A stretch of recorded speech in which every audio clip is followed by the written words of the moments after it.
Sino nga ba talaga yung una nakagawa ng WS Turbo? Okay? Gatas video, kumbaga. Para kahit papano, meron tayong kikitain na kapiranggot na alam nyo na, dolyares. Kapiranggot lang naman, minimal, ika nga. Mainit ngayon yung usapin eh.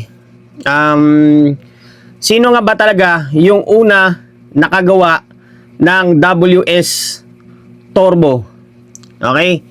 Luzon ba or Visayas? Okay, Luzon ba or Visayas? Sino nga ba talaga unang nakagawa? Alam naman natin una na kwan lang to eh, na kopya or modification or modified. Ang original na concept yata niyan is parang Thai eh. Wala rin ako. Hindi naman tayo gumagawa ng box eh. Gumagawa tayo pero kopya lang din. Okay, gumagawa tayo pero kopya lang din.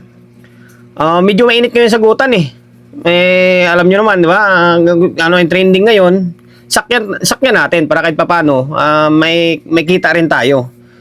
Influencer tayo eh, content creator tayo eh. Ngayon, sino nga ba talaga nauna?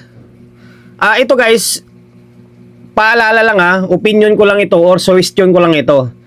Sa totoo lang, magbabanggit na ako ng pangalan, si Sir Paul Prias is legendary, masasabi nating legendary na yan. Kasi, gumagawa talaga sila ng mga soundboxes niyan. Nag-i-explore sila or gumagawa sila talaga ng iba't ibang klaseng soundboxes.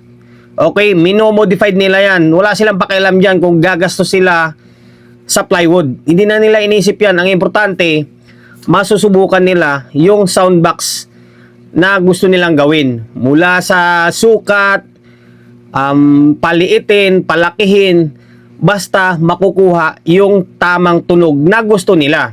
Gusto lang nila kasi sabi ko nga sa inyo, may kanya-kanya tayong pandinig or panlasa sa tunog.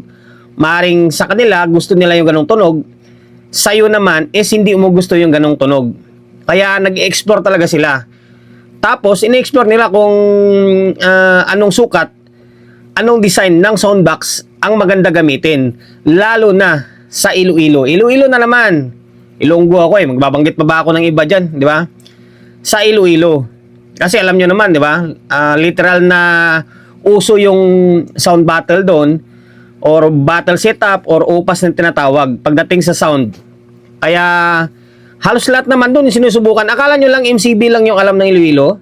Halos lahat na ng soundboxes na subukan na nila yan. Tumagal lang talaga. Nagkataon lang tumagal yung era ng MCB.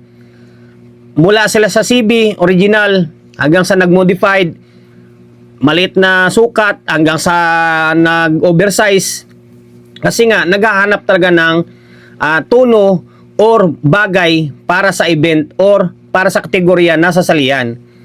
Kasi kada sukat, kada load mo ng speaker is may iba-ibang tunog yan. Mayroong tunog na malakas sa malapit, mayroong tunog na malakas sa malayo.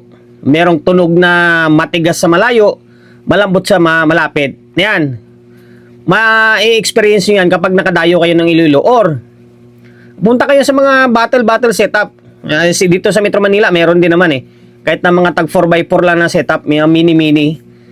Okay, kaya ini-explore talaga nila yan. Kaya nga nakita ko sa social media, parang argumento rin siya doon na way back 2024 is, nakita ko eh, na napadaan din sa wall ko.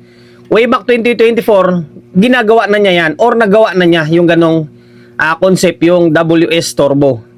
Yan, kaya hindi natin masabi kung sino talagang una, di ba? Mahirap naman mukhang talaga tayo, tutumbukin natin kung sino yung nauna eh. Basta, ang atin, pinapaliwanag lang natin na sila si Sir Paul is talagang kumakana talaga ng mga soundbox yan. Okay, balik tayo doon. Kung nagawa yon, bakit hindi pumatok, di ba? Hindi pumatok. Kasi nga, ang kategorya kasi ng nasa Iloilo ngayon, pang discoral or pang battle setup or battle mode or anong man yan, yung upas-upas, na tinatalo talaga siya. Tinatalo talaga sila ng MCB. Marami na sumubok yan. Kaya nga nawala yung W-Box eh. Kasi tinalo ng tinalo nga ng MCB. Ano pa ba? Yung mga halimaw o ano man yan. Basta, talaga. Mahirap matinag yung MCB ngayon, sa totoo lang. Pagdating sa upas lang naman.